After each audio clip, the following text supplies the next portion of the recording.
From Lagos, the nation's commercial capital, this is the News at 10. Live from Channels Television. Reporting tonight, Millicent Walker.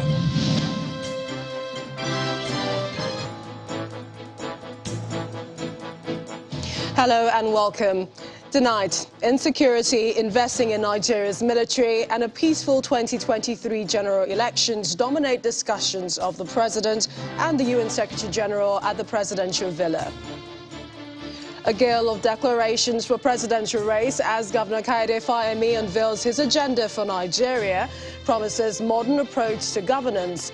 Still on the APC platform, Akpabio, Badaro, Bakare and Oshomole join the fray. The call for southern candidates to take over from President Buhari resonates as Igbo leaders and young politicians advise parties to zone position to the south. And Vice President Professor Yemi Osinbajo continues his consultation as he meets with APC delegates in Taraba State ahead of the May 30th party primary. And on business news tonight, MTN and MAFAB set to roll out 5G service in August this year as Nigerian Communications Commission issues final letters to both telecoms companies. On sports news tonight, world number 4 Rafa Nadal overpowers Miomir Kekmanovic on return from injury to reach third round at the Madrid Open. And from Abuja, House of Representatives promised to take an unbiased approach to the arrest and arraignment on one of their own, Mr. Farah Dagogo, who allegedly brought hoodlums to the screening of aspirants by the PDP in Rivers State. And in international news from London, the EU has unveiled proposals for new sanctions against Russia, including a ban on Russian oil imports by the end of this year.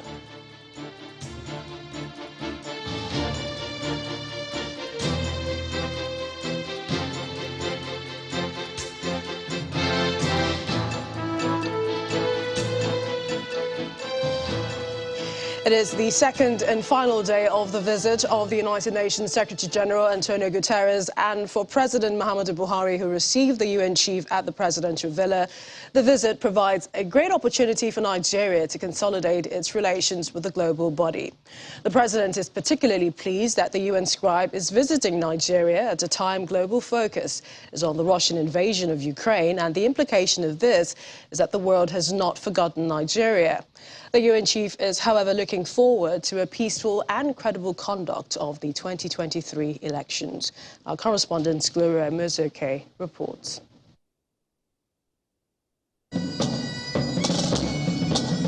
At the forecourt of the presidential villa, the United Nations Secretary General Antonio Guterres arrives and is received by his host, President Muhammadu Buhari.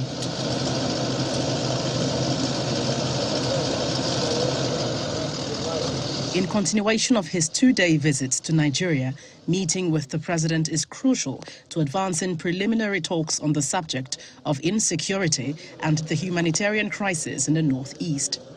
After nearly an hour behind closed doors, President Buhari underscores in a media conference the implication of the solidarity visit.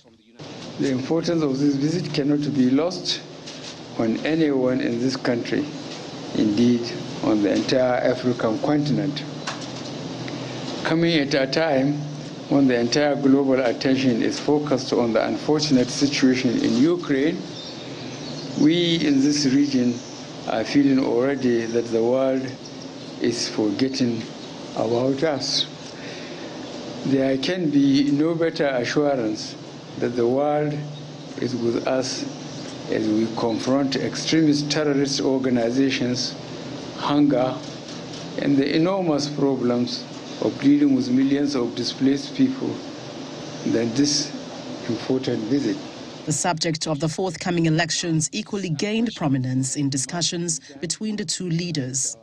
We discussed the importance of laying the groundwork to ensure peaceful and democratic elections next year and the full participation of Nigeria's women and young people in all areas. And we also discussed the government's measures to address security challenges across the countries. He also canvasses that developed nations ramp up vaccine support to countries in the global north. Channels Television also revived the question of Nigeria's request for a permanent seat at the UN Security Council. Obviously, this is a matter for member states to deal with, not for the Secretary General. I have no authority on that. But I consider that there is a growing consensus of the need to increase Africa presence. And it is entirely fair to recognize that there should be a permanent member of the Security Council from the African continent. Clearly debunking the huge sense of despair portrayed of Nigeria, the UN chief insists that terrorism can indeed be defeated by Nigeria, as he reminds that $351 million have been earmarked by the United Nations as part of its humanitarian response plan for the country. From the presidential villa, Gloria Umezuke, Channels Television News. Earlier, before the UN chief's visit to the president at the State House, Mr. Guterres was at the United Nations House in Abuja. He was accompanied by some top UN officials and other diplomats to meet with staff, youth and women groups. The UN chief also laid a wreath in honor of the victims of the August 26, 2011 bomb attack that claimed at least 26 lives. Our correspondent, Emperor Simon, reports. Mr. Antonio Guterres, during his visit to the UN House Abuja, met with various groups, including women organizations led by the Minister of Women Affairs, Mrs. Pauline Tallen. Their mission is to solicit the UN support for more participation of women in politics in Nigeria, as explained by Mrs. Tallen after a closed-door meeting. The crux of our discussion ranges on women political participation, the hype of gender-based violence, the need for more women at the table, and the need for a global treaty against gender-based violence. The UN Secretary General was scheduled to meet with the religious leaders in the country, but only a former Catholic Archbishop of Abuja Diocese, His Eminence Cardinal John Onaikan, showed up for the meeting, which was also held behind closed doors. After all the meetings, Mr. Guterres proceeds to perform the wreath-laying ceremony in honor of those killed in a suicide car bomb blast at the UN House Abuja on August 26, 2011. More than 20 UN staff members, guards and visitors were killed and 60 others injured during that attack. The UN Secretary General assures of support to the affected families and the government of Nigeria. Today, the UN family stands in solidarity with the victims' families, as well as the women and men who work at UN House every day to serve and support the people of Nigeria. And we stand in solidarity with all Nigerians who have endured similar violence in their own communities. In our victim-centered approach, perpetrators must be held accountable. We remain steadfast in our commitment to support a peaceful Nigeria for all people. Mr. Antonio Guterres is the first UN Secretary General to perform this task since the unfortunate incident over a decade ago. Emperor Simon, Channels Television News.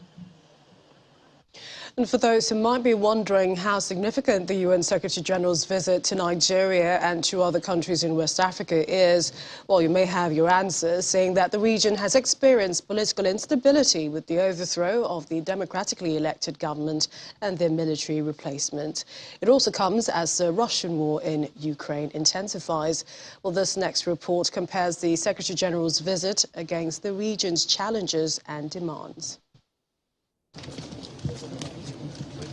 The UN Secretary-General visits Nigeria, his last stop in a planned three-legged West Africa tour, days before he had been in Turkey, Russia and in Ukraine, where the Russian invasion has caused death and destruction, despite diplomatic and military efforts at ending a war many see as Russia's excuse for taking over the country.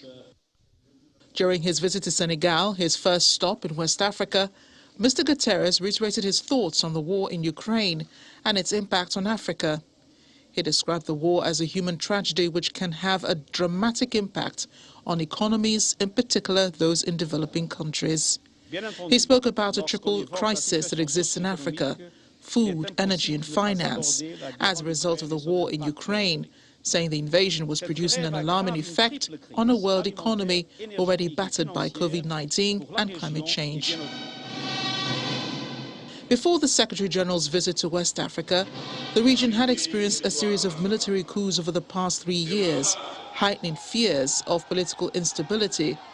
Twice in Mali, once in Niger, once in Guinea, once in Burkina Faso and in Chad. Regional body ECOWAS's attempts at reasoning with the junta on a transition to democratic rule have yet to make any gains. While the African Union and the United Nations had condemned the coups, there has yet been any efforts made towards democratic governance there. Mr. Guterres' trip to the region boycotts these states, instead continuing to Niger and Nigeria, where the fight against terror, insurgency and banditry rages on. I think that the UN Secretary General visit would, at the end of the day, would just try to reassure many countries, especially in West Africa, that issues of security or insecurity is important. So countries that are doing things that might undermine their internal security would take heed and begin to think twice. African leaders have called for better representation at the UN via a permanent seat at the Security Council. But reforms are yet to be made. And while it is not likely long called for reforms at the UN may happen anytime soon, expectations are high. His visit to West Africa will cause him to see and understand the importance and value of the continent on the world stage. And away from the Secretary-General's visit, President Muhammadu Buhari has expressed shock over the murder of 2 soldiers who were on their way to their traditional marriage in Imo State. He condemned what he calls the barbarism of the perpetrators of the incident and similar acts of violence against law enforcement agencies. In a statement by his spokesman, Mr. Garba Shehu, the president called on leaders at all levels to speak with one voice against active violence, a trend he considers unacceptable. Master Warrant Officer Audu Linus and his partner, Corporal Gloria Matthew, were beheaded after being shot by suspected members of the proscribed indigenous people of Biafra IPOB at the weekend. Into politics, the Vice President, Professor Yemi Osinbajo, has taken his consultation of delegates ahead of the party's primaries to Taraba State and says the APC is looking out for citizens' welfare. Speaking after a closed-door meeting with party delegates in Jalingo, the state capital, the Vice President described the party's support in the state as commendable. It was received by the state governor, Darius Ishaku. The aircraft taxis into Taraba State with a very important visitor. The waiting party proceed to welcome the guest, none other than the Vice President, Professor Yemi Osinbajo, who is here to bolster his aspiration of becoming Nigeria's president.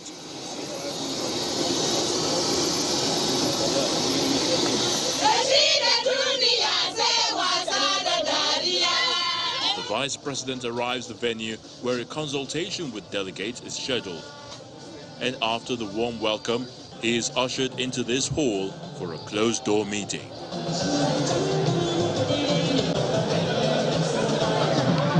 Afterwards, the Vice President describes the support of the party in the state as highly encouraging. I think it's been very good. As you can see for yourself, the support here is very, very commendable. I'm really excited to see all of our party members who are here, and we've had a very useful discussion. We've been able to talk about a wide variety of issues. So we're all looking forward to much progress in our country. All is well.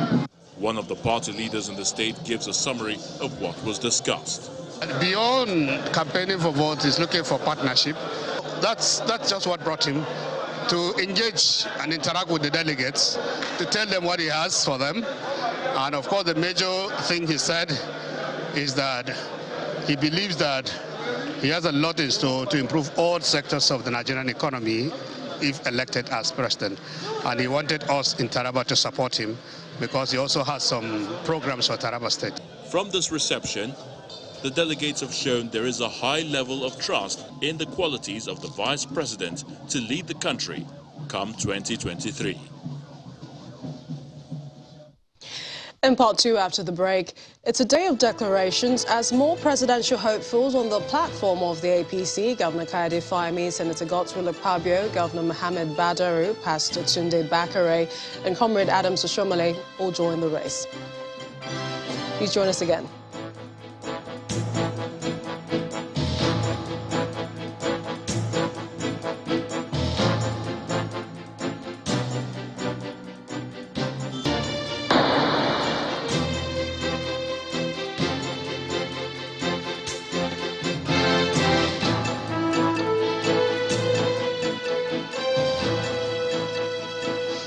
Welcome back. If you just joined us, you're watching the news at 10 live on Channels Television Lagos. A reminder of our top stories. Insecurity, investing in Nigeria's military and a peaceful 2023 general elections dominate discussions between the President and the UN Secretary General at the Presidential Villa. Presidential hopeful Governor Kayode Fayemi unveils his agenda for Nigeria, even as Akpabio, Badaru, Bakare and Oshomole join the fray on the platform of the APC. Igbo leaders and young politicians advise political parties to zone presidency to the south as clamour intensifies.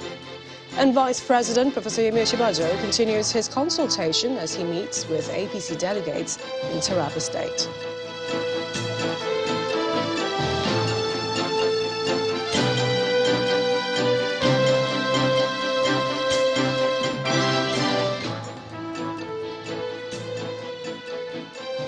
And staying with politics, Governor Kayode Fayemi of Ekiti State is one of the latest incumbent governors that has officially declared his intention to contest for the office of president on the platform of the All Progressives Congress. He made the declaration in Abuja where he unveiled his plan for Nigeria as he believes his candidature offers hope for the nation which transcends all barriers. Our correspondent Linda Akigwe reports.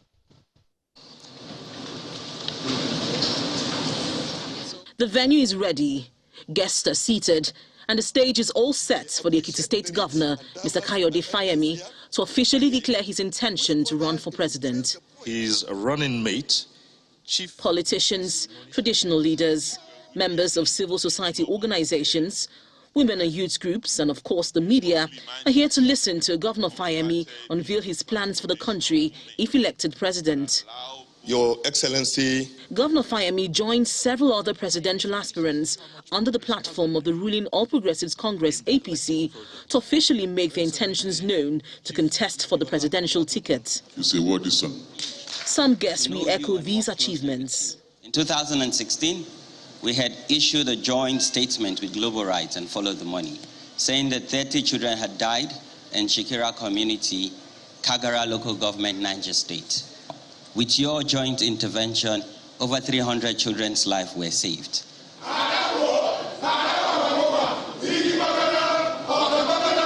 The man of the moment walks to the podium to deliver his message.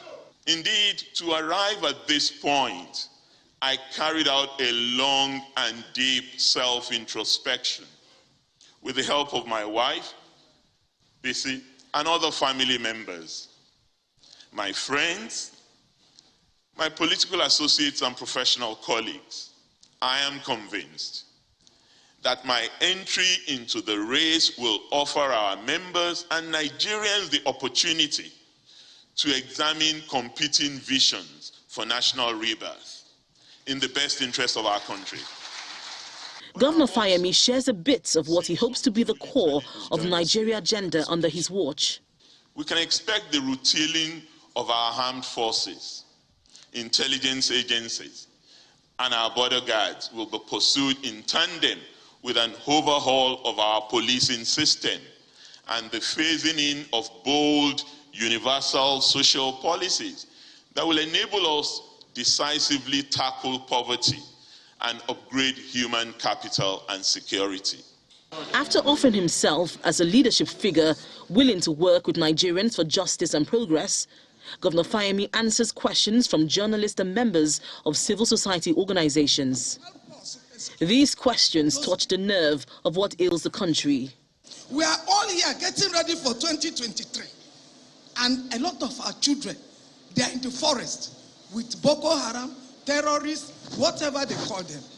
Today, there are all sorts of bureaucratic impediments that are not allowing us to expand the men and women that we have in the armed forces and in the police. And we need to do that quickly. If we're not able to do that in the shortest possible time by clearing away those bureaucratic impediments, we need to bring on board our reserve elements who are still on duty. The APC's presidential primaries is scheduled to hold from May 30th to June 1st. Although the party has not revealed the method it will employ for the primaries, Governor Fayemi says his preference will be for either direct or indirect primaries and not consensus, to allow party members decide on a candidate based on the programs they offer. Linda Akibi, Channels Television News.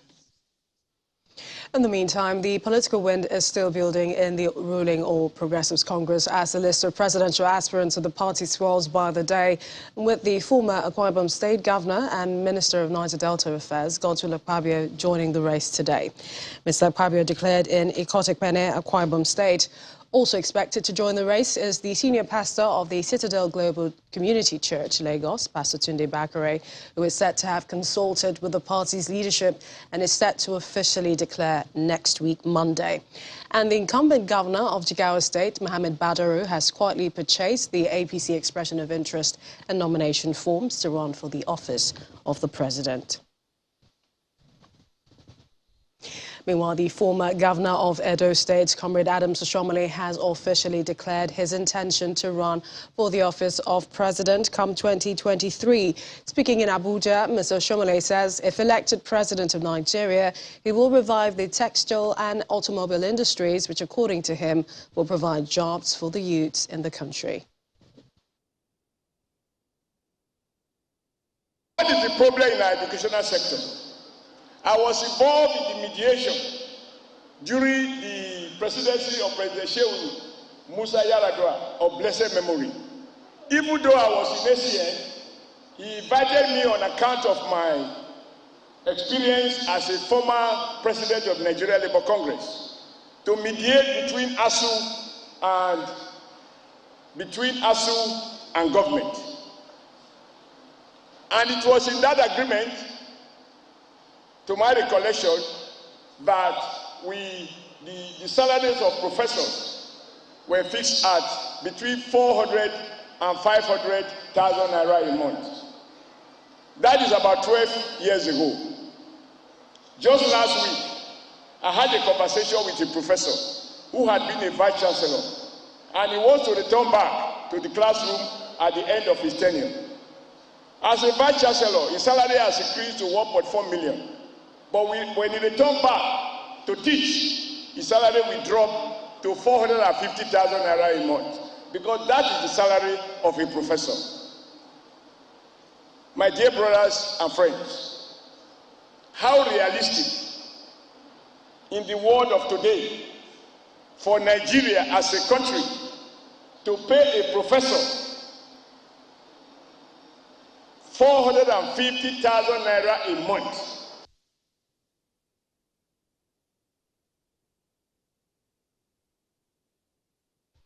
Well, also expected to declare tomorrow is the former governor of Ogun State, Ibikunle Amosu. Well, let's say similar tempo in the opposition People's Democratic Party, as River State Governor and presidential aspirant Nyesom Wike has promised to tackle the security challenges in Nigeria if voted as the next president. Governor Wike was speaking during his visit to Kogi State in continuation of his consultation with members of his party ahead of the primaries. He also paid a visit to the state governor, Yahaya Bello, at the Government House, Lokoja.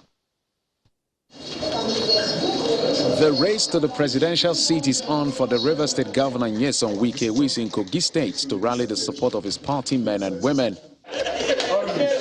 But first, he stops over at the office of the state governor, Yahya Bello, himself an aspirant under the APC. I couldn't have come to my colleague's state and say because he's a member of a different party, therefore I should not pay respect to whom respect is due. And I thank you for the warm reception from the airport and the way you have also received that I will sincerely appreciate and thank you. I also wish you good luck. If your party will allow you, I wish you good luck if you're able to face me.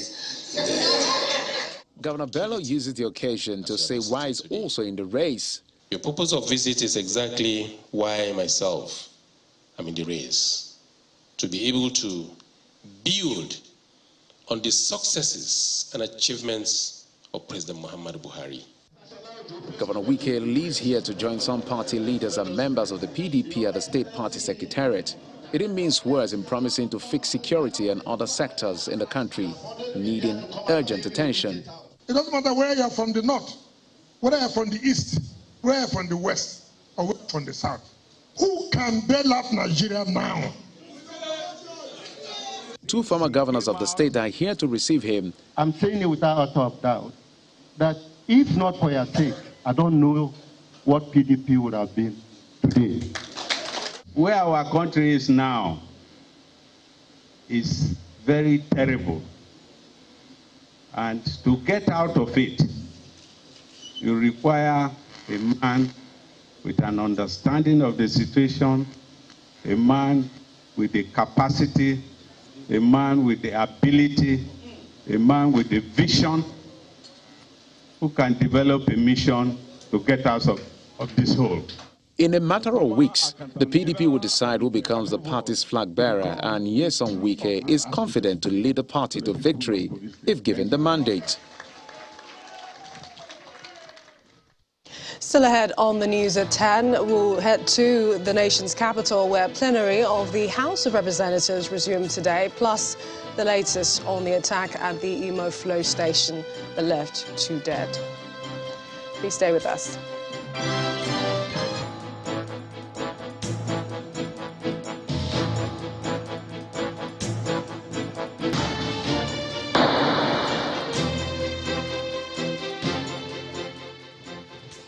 And now it's over to Mark Bayogun Yusuf, who takes us through more stories, I believe, touching base first at the Green Chamber. Mark Bay. Indeed, Millicent, the holiday is over and the House of Representatives is back at work. At plenary today, the leadership of the House of Representatives says it's going to intervene in the arrest and arraignment of a member from River State, Farah Dagogo, following a motion raised by Representative Chisom Dike calling for the urgent release of the lawmaker. Honorable Farah Dagogo, who's also a governorship aspirant under the platform of the PDP, was arrested on the order of the River State governor on the 28th of April over an allegation of sponsoring cultists to disrupt the screening of PDP governorship aspirants. Meanwhile, like the Senate, the House of Representatives has passed a terrorism prevention amendment bill. Our correspondent Terry Kumi reports. Our good work will come to fruition. Lawmakers in the lower chamber set aside their re-election campaigns for an urgent plenary session. But before the main business of the day, a motion of urgent public importance is raised, drawing the attention of the House to the recent arrest of a member from Rivers State by the state government. Deeply worried, Mr. Speaker, that no investigation was done to validate all allegations of crime before the arraignment of Honorable Dr. Farah Dagogo in a magistrate court on Friday, 29th April 2022. I don't know what A point of order is raised by the PDP caucus leader, who is also from Rivers State. I will plead and urge this House that we step this matter down. 1, it is not in tandem with our rules. 2, in the spirit of proper reconciliation, I think that the caucus will even have cause to reach the leadership of the House if we cannot manage the issues. You may have a point, but at the same time, we have to be careful that when matters affect anybody out there, a member, a non-member, we do not reduce it to a caucus thing. My brother, my colleague who took this motion has given us hearsay. He was not at the scene. He did not witness any of the incidents. We were all at that scene. And there was arrangement to throw dynamite at the scene. Others were there. The Speaker douses the tension and the motion is adopted. What you are saying now may be prejudicial to get that dynamite and all of that. But your point has been made that he was not there. Others were there. So there is another side to the story is what you are saying. And that point is very clear. You may be right. He may be right. I don't know. Even about the dynamite, I don't know if you are right or wrong. Nobody knows. Yes, sir, but those in favor of the matter that the matter be referred to leadership, please say aye. Those against, please say nay. Ayes have it. Afterwards, the House settles down to the main business for which the emergency session was convened. The consideration and passage of 4 critical executive bills. They include a bill to enact a new terrorism prohibition and prevention bill as passed by the Senate last week, as well as bills to guard against money laundering and protection of witnesses. Terry Ikumi, Channels Television News. And as political parties continue to be silent over the issue of zoning, the Igbo Elders Consultative Forum are threatening to sanction anyone from the region who continues to promote presidential candidates outside of the southeast. The group maintains that the region will be left with no other option than to seek citizenship outside Nigeria. In a related development, a group of protesters barricaded the gates of the People's Democratic Party and the All Progressives Congress in Abuja, demanding that the presidency be zoned to the southeast in 2023. We have been zoning and rotating. As regions continue to push for zoning of the 2023 presidency, the Southeast region seems unrelenting in its call for it to produce the nation's #1 citizen. This determination was brought to the fore once again with threats by the Igbo Elders Forum, led by the former governor of Anambra State, Chukwuemeka Ezife, to disown any son or daughter of Igbo land who promotes presidential aspirants from other regions. The group also says that Igbos will be left with no other choice but to seek citizenship outside Nigeria should they be denied the right to produce the presidency in 2023. If the 2023 presidential election eludes us, that leaves us no choice but to look for ways to survive outside Nigeria. Some of our sons and daughters, Igbo sons and daughters, are colluding shamelessly with some unreasonable and dishonest Nigerians to sabotage our collective efforts to produce the next president of Nigeria or Southeast Asia. We shall also curse them and their families publicly.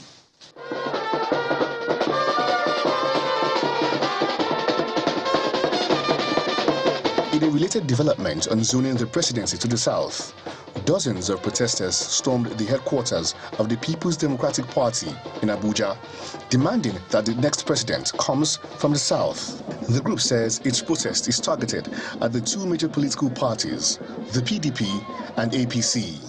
Recall that the rotation of power in Nigeria goes beyond more aspiration of political parties, but also a tool towards ensuring national unity and stability. In this regard, candidates from the southern Nigeria must be allowed to occupy the position of president in this country come 2023. In politics, interest supersedes most other considerations, and for these separate groups, what is of interest to them is to have leading political parties throw their nets in search for a presidential candidate only to one zone, and that's the South. Well, indeed, that protesting group were asking that the presidency be rotated to the south, not the southeast, as earlier reported. Well, staying in the southeast, the leadership of the People's Democratic Party in Anambra State and 76 aspirants to various positions have been protesting the cancellation of the Delegate Congress in the state. The stakeholders are condemning the cancellation owing to the absence of original copies of election materials for the exercise. At a press briefing in Awka, the state capital, they expressed apprehension that the delay in the conduct of the exercise may affect the party's chances in future elections. We passionately call on the national leadership of our great party, PDP, to expediently repeat the botched exercise on Thursday, 5th May 2022, so as not to jeopardize our chances in the 2023 elections. Or in the event of exigency of time, the already existing ward and local government executive can go ahead to conduct the primaries. The same committee for the repeat of 3 ad hoc Congress could equally be mandated to conduct the national delegate election the next day. And away from politics, but staying in the region, an explosion at a flow station in Izombe community of Imo State, belonging to ADAX Petroleum Development Nigeria Limited, has killed 2 persons. The public relations officer, Michael Abatam, who confirmed the incident, says the police has drafted the anti-bomb unit and mobilized the command to the area to prevent any breakdown of law and order. However, a source in the community disclosed to our correspondent that the 2 persons killed in the explosion were the perpetrators as they were trying to enter the flow station when the bomb went off. Izombe community has been a hotbed for violence. The most recent is the clash between some youths and officials of the Nigerian army, which left several houses burned and many dead. And that's all from Abuja. It's back to you, Millicent. Thanks, Mapwe.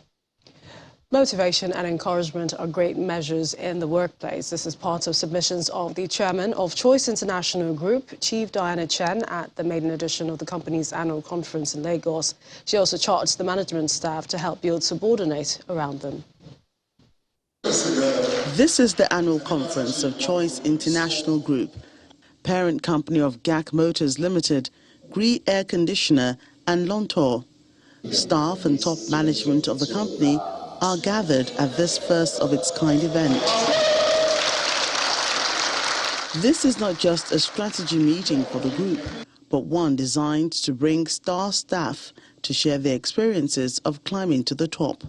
It's also stemming from my willingness to take up challenging roles within the organization, filling gaps for other colleagues that are not available presently. I was nominated and I received an award for excellence of High Flyer in the year 2021, both locally and internationally. Standard is weekly reports, mid-month reports, monthly reports, half-year reports, quarterly reports, yearly reports. One of the things that Choice International Group will do for you is to first of all make you a newer version of yourself. The first award I received was after 6 months of joining the company as Star of Change. While fellow staff may borrow some wisdom from the journey of their colleagues, the chairman, Chief Executive Officer of Choice International Group, Diana Chen, shares tips on career advancement. As I say, if anybody who are able to motivate you and give the strength in your life, please take it as a treasure. So I want all the managers, all the supervisors, you should have the capability to build the strength of the people who work around you. And why is this staff seminar necessary at this time? People are motivated and inspired to lead differently when they realize that the product of all their efforts has been seen by all. So I think it was a decision of the company to celebrate people who have exemplified excellence and people who have been able to carry the brand, fortuitously. It's no secret that Choice International Group is rising to be one of the leading international companies in Nigeria, spearheading the entry of world-class Chinese brands in the Nigerian consumer market, while helping its staff up the game. And now for some business news, here's Teniola Shibuwale.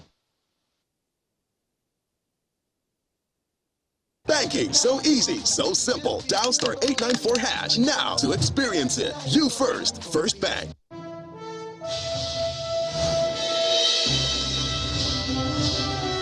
Thanks a lot, Millicent. Welcome to Business News. The Nigerian Communications Commission says the winners of the license for 5G spectrum in Nigeria, MTN and Mafab Communications, are expected to begin the rollout of 5G services in August this year, as the NCC issues final letters to both companies. According to the Commission, the deployment of 5G network will provide a lot of benefits and opportunities that will accelerate growth and smart living in the country. The World Bank plans to adjust the global poverty line from $1.90 to $2.15 using 2017 prices, and this is due to increases in the cost of basic food, clothing and shelter across the world. According to the latest publication posted on its website, the World Bank explains that the planned revised rate, which is set at prices of these provisions in 2017, implies that anyone living on less than $2.15 a day is considered to be living in extreme poverty. Let's check in on the stock markets now. John Mekwa has the details.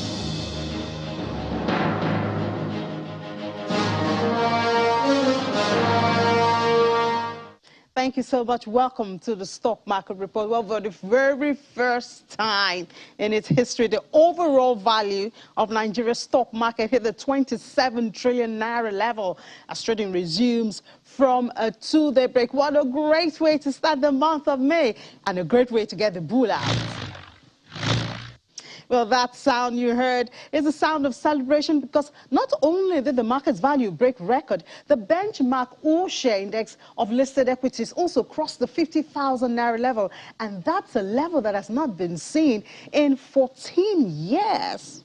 Great way indeed to start the month of May. And today's gain, which is about 263 billion naira in value and almost 1%, comes largely on massive interest by local investors for high-value companies from the consumer and industrial goods sector of the NGS. Now, let's take a look at the activity chart. Volume and value of shares traded for the start of the month ended in the red. It was down 89.55% and 80.19% accordingly. However, the number of deals was higher by 13.69%. Nigerian Brewers is number one among 31 gainers. O&O led a pack of 25 losers, while Union Bank is the major contributor to the total volume and value of shares traded today. It's a high way to start the month. We hope we sustain to the end of it. That's the Stock Market Report. I'm John Mekwa.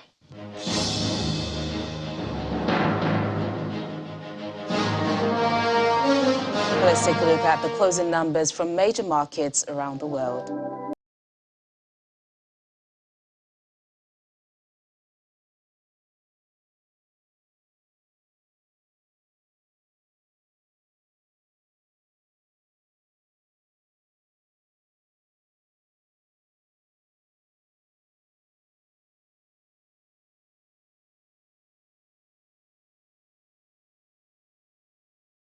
And that's Business News Tonight. It's back to Millicent. Banking, so easy, so simple. Dial *894# now to experience it. You first, First Bank. Thanks, Seniola. Other international news and around the world in 5 is next. Here's Simon Pusey. Good evening and welcome to the Channel Studios here in London with your international news around the world in 5. The EU has unveiled proposals for new sanctions on Russia, including a ban on Russian oil imports by the end of this year. It comes as the European Commission President unveiled a 6th set of proposed EU sanctions against Russia for the war in Ukraine. Today, we are presenting our 6th package of sanctions. Ursula von der Leyen said the EU would seek to end its dependency on Russian oil, a major source of revenue for the Kremlin. Crude oil would be phased out in 6 months and refined products by the end of 2022. Europe has been paying Moscow $250 million per day for oil. Russia says it is considering its options, while its defense minister warns NATO against sending military aid to Ukraine. It will not be easy, because some member states are strongly dependent on Russian oil, but we simply have to do it. So today we will propose to ban all Russian oil from Europe. The mayor of Lviv says Russian missiles struck 3 power stations in the city, causing blackouts in the west of the city. The Russian Defense Ministry published video footage of the cruise missiles being launched from the Black Sea and said they had hit unspecified ground targets in Ukraine. Here, firefighters battling to put out a blaze in Lviv after explosions hit power stations.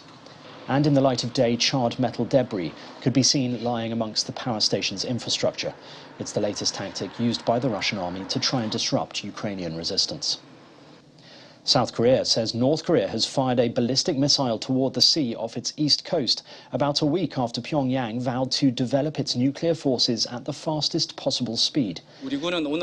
South Korea's Chief of Public Affairs and Joint Chief of Staff announced it was launched from the Sunan area in North Korea. Japan's Deputy Defense Minister condemned the test. It is the North's 14th known weapons test this year and comes days before the South's new president, Yoon Suk-yeol, takes office. Israel stood still for 2 minutes on the country's Memorial Day to commemorate its fallen soldiers and Israeli citizens killed in hostile attacks. In Jerusalem, Israeli Prime Minister Naftali Bennett addressed a state memorial ceremony in which he vowed to target not only those who hurt us directly, but also those who send them. After sunset on Wednesday, the country's mood shifted with the start of Independence Day celebrations. The Spanish city of Valencia has experienced a record-breaking downpour for the month of May, triggering floods and causing chaos in the city's transport system. The city registered 201 litres of rain per square metre over a span of 24 hours, the largest rainfall registered for the month of May since records began to be kept in 1871. Local media reported tunnels had been closed and the metro system was also shut. With the rain showing no sign of abating, Spain's weather agency designated a yellow alert for the rest of Wednesday.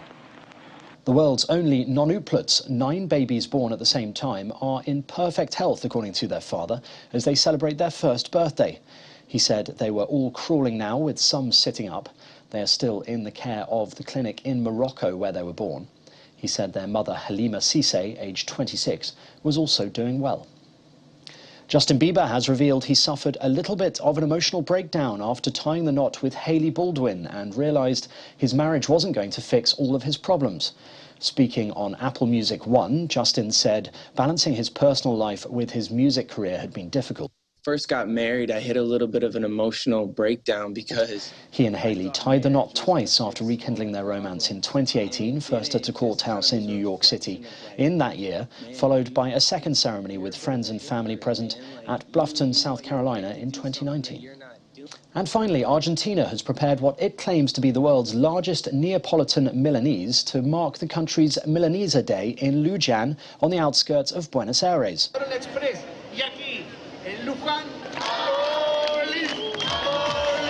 The breaded beef steak is one of Argentina's most beloved dishes and is based on the Italian Milanese made from veal cutlets.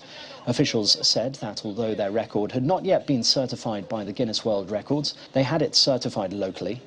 The dish was reported to weigh 926 kilograms and measure 4 meters long by 3 meters wide, with a thickness of 3 centimeters, making it the largest Milanese in the world.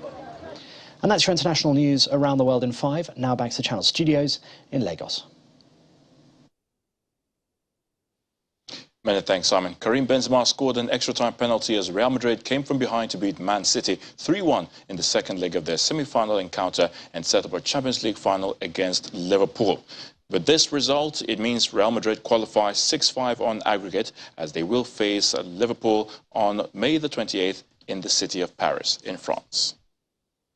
World number 4 Rafael Nadal begins his latest comeback from injury with a straight sets victory over Serbia's Mirma Kekmanovic at the Madrid Open. Nadal secured a 6-1, 7-6 victory in his first match since March following a rib injury as he cruised into the Madrid Open third round. And that's a wrap on sports news. And the main news again. The UN Secretary General Antonio Guterres continued activities with a visit to President Muhammadu Buhari. Discussions centered on war against terror, the 2023 general elections, among others. That's the news at 10 tonight. Thank you for watching. I'm Melissa Walker. Have a good night and stay safe.